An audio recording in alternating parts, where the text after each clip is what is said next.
to the weekly rushes, your rushed rush through all the movie and streaming news. Though I have to confess, this week it's much more movie news than it's streaming news. Yet your one-stop shop for everything that's going on. And of course, we are still in the foothills, the early foothills of the Cannes Film Festival, which means that every conceivable project is being touted, sold, dragged along the Croisette, placed in front of people in restaurants, even if they don't want to see them. Names are being attached to directors, directors attached to names. Every conceivable combination of an idea is emerging, and they're getting people to sign on the dotted line to fund them.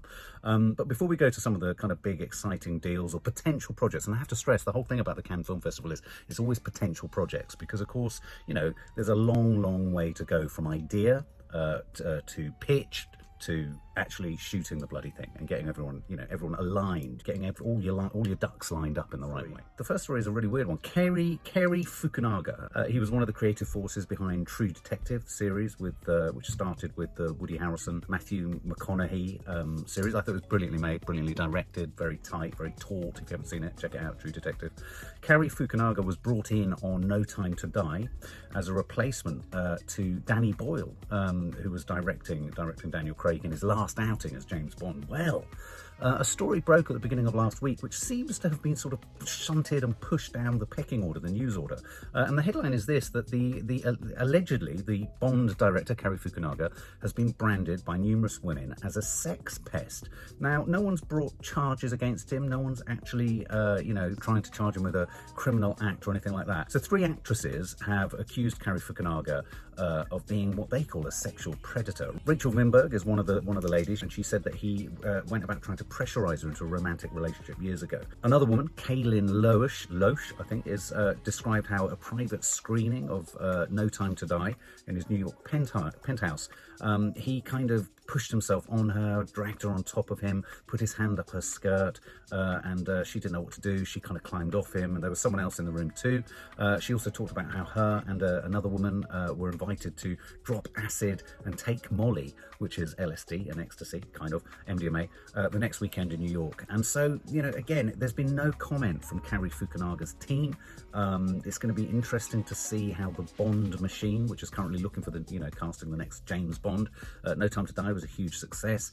How's this going to play out? Is there a smoking gun here? Are charges going to be brought? Is it more an atmosphere around this person? And in fact, this sense of an atmosphere around a key part of the kind of film crew or cast is something that's going to pop up again in another story. I don't know why I pulled this story, because if it kind of made me stop in my tracks, then I think it will make quite a few people stop in their tracks. The Rust film, the film on which Alec Baldwin tragically shot Helena Hutchins. Obviously, the producers of the film were fined a curious amount, $136,000 for negligence by the New Mexico Sheriff's Office.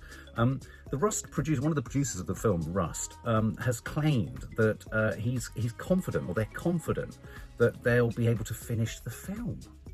And I just wanted to ask you guys, you popcorn junkies, fans and film lovers, what do you think of that? I mean, obviously, lots of people will have invested in it, lots of people's schedules, time, there will have been a creative urge to make it. I think there's also a feeling that perhaps the film could be completed in tribute to Helena Hutchins, but I don't know why. There was some aspect around this that made me feel a little bit uncomfortable. But then I asked myself, is it the same aspect that makes you feel uncomfortable that Alec Baldwin has in any way moved on and he's in Cannes and he's selling a new film project that he's wanting to get off the ground? I suppose life does have to move on, but does life move on with the completion of Rust? I don't know. God, I mean, that must just be an awful prospect potentially for Helena Hutchins' family.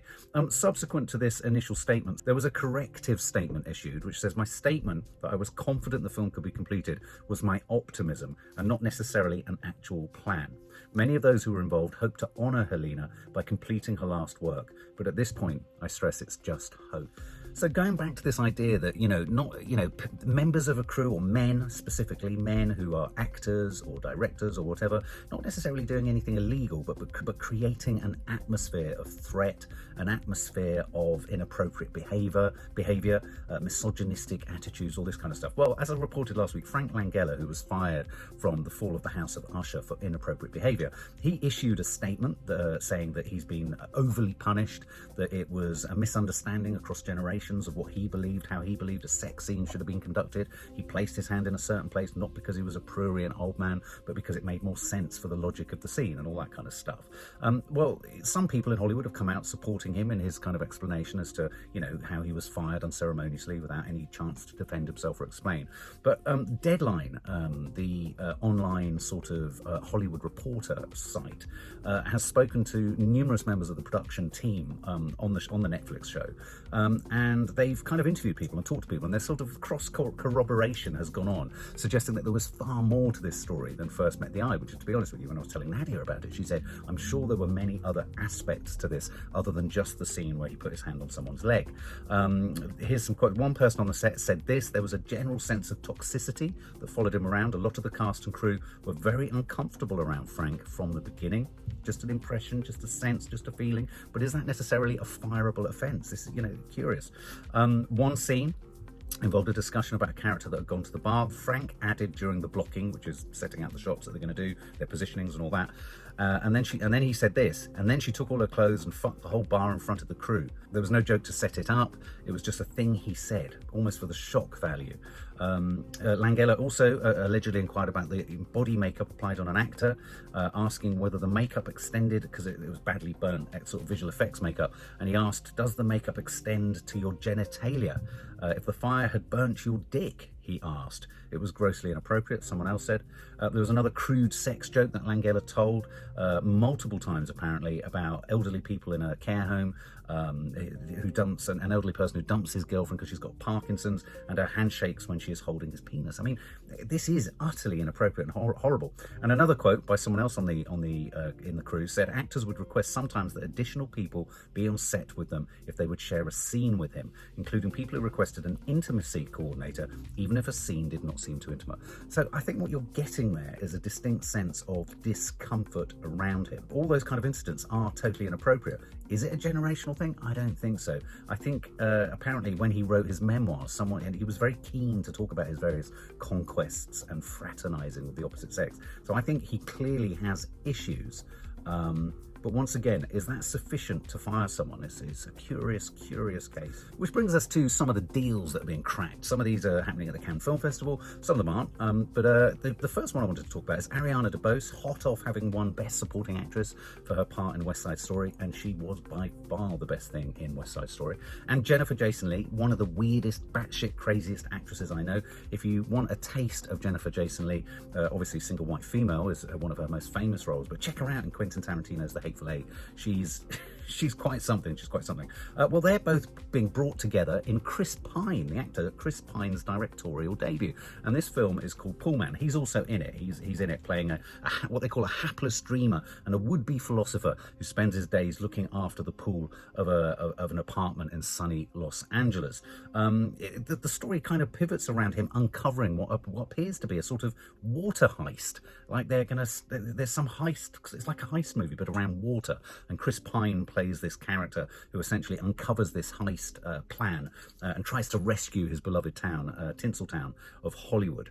So this sounds curious. I always remember there was that film years ago, wasn't there, with Burt Lancaster called The Swimmer. There is something about water, Hollywood, swimming pools and all that kind of stuff. So so Ariana DeBose, Jennifer Jason Leigh, Chris Pine all alongside each other, sun-baked, and it'll be interesting to see Chris Pine, obviously, soon to be seen as a malevolent sort of boss-type character in Don't Worry, Darling, the new Olivia Wilde film with Harry Styles and Florence Pugh. So it'll be intriguing. So he's obviously got director's chops and ambitions. It'll be interesting to see how that plays out. Julianne Moore. Are you Julianne Moore fans? There was a film recently called Julia that I caught, and it was so bad. I mean, it was so bad, and it was so self-indulgent. I'm a fan of Julianne Moore. I liked her years ago in Shortcuts, which, interestingly, Jennifer Jason Leigh was also in, directed by Robert Altman. Okay, well, Julianne Moore and Sandra Oh coming together on director, and she's one of my favourite directors, Lynn Ramsay. She is a British director, or she might be Scottish, who made Ratcatcher. She made More Than Calla, starring Samantha Morton. Fantastic film. And she was recently responsible for You Were Never Really Here, which was the Joaquin Phoenix film, which is such an amazing, odd, twisted character portrait film. Really, really strange. Do check it out. Julianne Moore and Sandra Oh, obviously from Killing Eve fame, are coming together in a film called Stone Mattress. And this is a film that takes place on a cruise ship in the Arctic. And Julianne Moore plays a character, twice a widow, touring, and she meets someone. They haven't cast who the potential love interest is. She meets someone on this cruise, and it becomes a sort of it takes a darker, more twisted turn. Lynn Ramsey says of the movie, with the current repeal in women's rights across the world, particularly regarding the overturning of Roe v. Wade, this story, with its themes of stolen motherhood and unaccounted sexual abuse, feels more important than ever. An Arctic cruise. That sounds like a fabulously evocative and sort of mysterious backdrop, doesn't it, for a story, obviously, that involves very dark underlying things where this male character isn't quite everything that Julianne Moore thinks he is. We dropped a story on our Popcorn Junkies Instagram account, Amy Adams. We are enormous Amy Adams fans. I'm obsessed with her. She's brilliant. She was brilliant in The Master, obviously, but we first came across her in Enchanted, the Disney film, where she transitioned from being a cartoon princess to being a princess in modern-day New York, trying to get to terms with the sort of the hostilities and the ferocities of modern New York life, where she was still an innocent sort of, princess whistling to the birds and all that kind of stuff. It's a brilliant film. It's a brilliant comedy film, and they're making a sequel to that called Disenchanted. She's to star in a new film called Night Bitch, and this is based on a book by Rachel Yoder, and it's such a brilliant sort of concept. It's a kind of comic horror. The director is Marielle Heller, who directed Can You Ever Forgive Me, which I thought was all right. It was all right. I know it was nominated for Oscars and what have you. I don't think it was brilliant, but it was all right. She also was responsible for The Diary of a Teenage Girl, which I thought was excellent, actually. It was an excellent film. So this is a film, but this film, listen to the log line on this. This is the synopsis. Night Bitch tells the story of a woman thrown into the stay-at-home routine of raising a toddler, relatable, in the suburbs, who slowly embraces the feral power deeply rooted in motherhood, as she becomes increasingly aware of the bizarre and undeniable signs that she's turning into a dog, and she becomes the Night Bitch.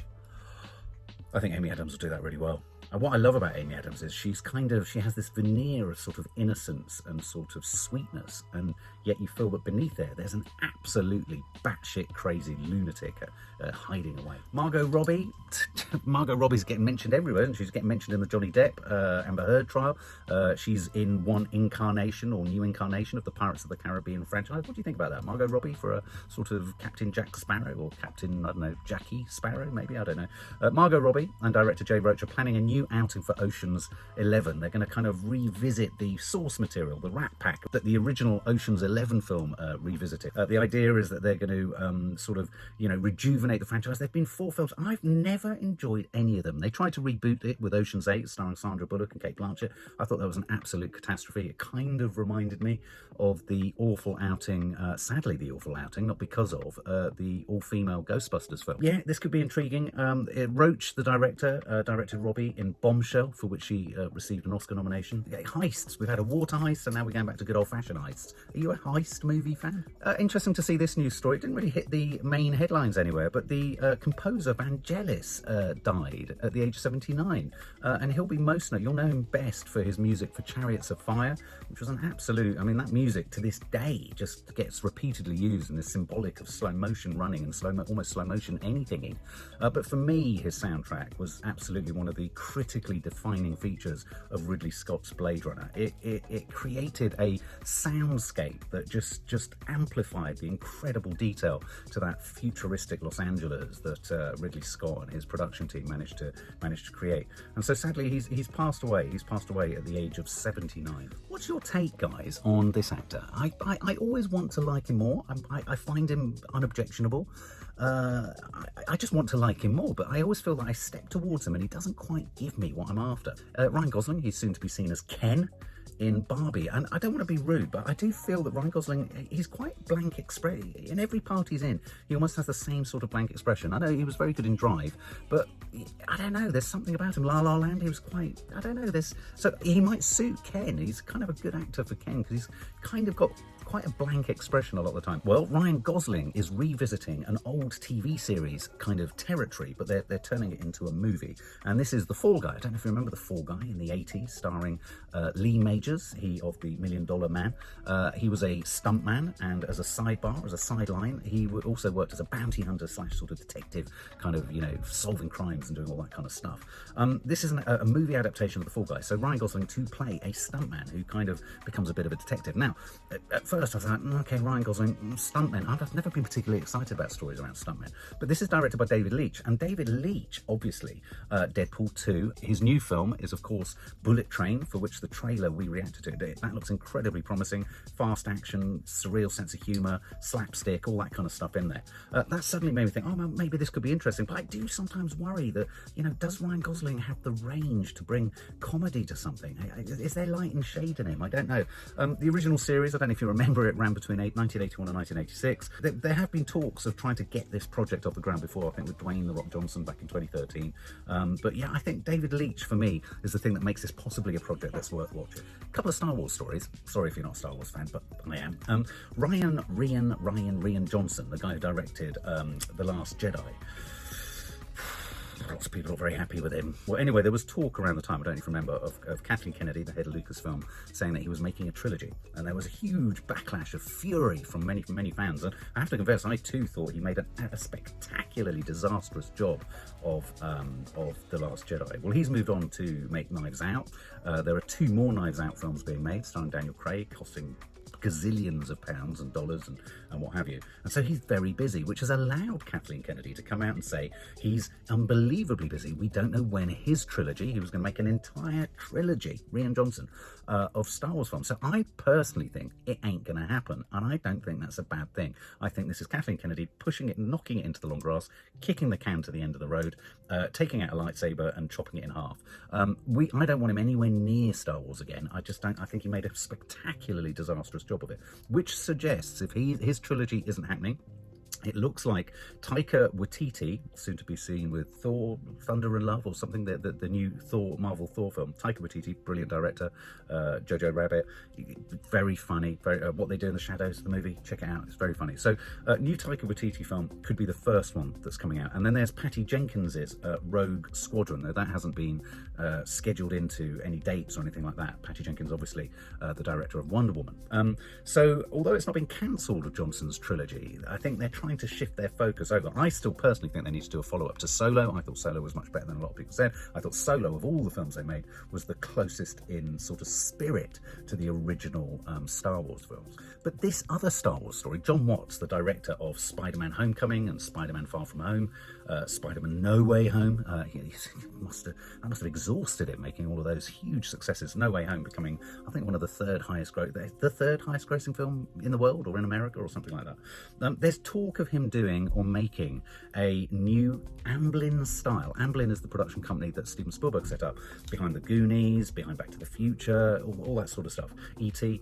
That he's going to make a sort of classic adventure, Star Wars adventure film, pivoting around a bunch of 11 or 12-year-olds, i.e. a bit Stranger Things in. I think this is a really rich, clever move, and I think it would make sense, as long as they don't downplay it too much, because I think the thing about The Goonies and those sorts of films is that they were pitched at a sort of grown-up audience, but they happen to be young actors and about, young characters.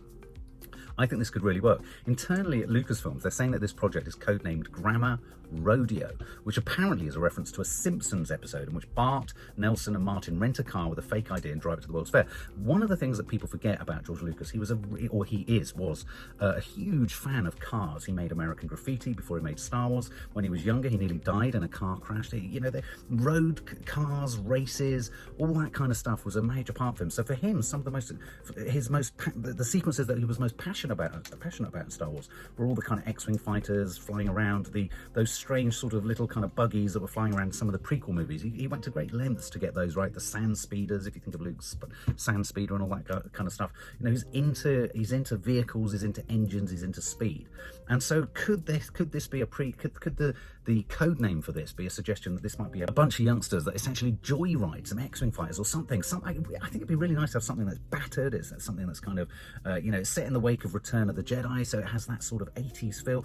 I think that would appeal to our generation, and it could really appeal to a new, younger generation too. A new project that was kind of announced literally yesterday, I think, is Paul Greengrass, who's the director. He did the recent Tom Hanks News of the World, and he also did the other Tom Hanks film, Captain Phillips, which is just phenomenal. It's a brilliant movie. Do check out Captain Phillips, where he plays the captain of a tanker that's hijacked by pirates, Somali pirates. This new package, Paul Greengrass is going to be directing Benedict Cumberbatch, Cumberbatch as we call him, who is desperately after that Oscar win. You can almost feel it in every new project he does. All the right aspects are brought together, and then you think, why didn't he get it? There's always some other sort of rogue candidate that kind of snatches the Oscar from his jaws. Well, maybe he'll get it with this one. It's entitled The Hood.